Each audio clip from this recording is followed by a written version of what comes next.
Now we're going to look a little bit about how to use the eyedrop tool for color. So I have two objects. I go over here. I can see one is red, one is not colored yet. I'm going to go over, if I click on here and I open it up, there's my material right there. So if I go over here, I don't have any material on there right now, but I have a space for it. So that's right here. So my material here is here. I open this up. My material here is here. So I can choose what color I want. If I wanted it to match, I would click on that.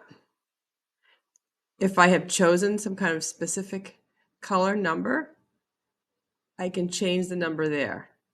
So if I've chosen a hex number from some kind of a color palette, I can cut and paste that in there, right? I can change my colors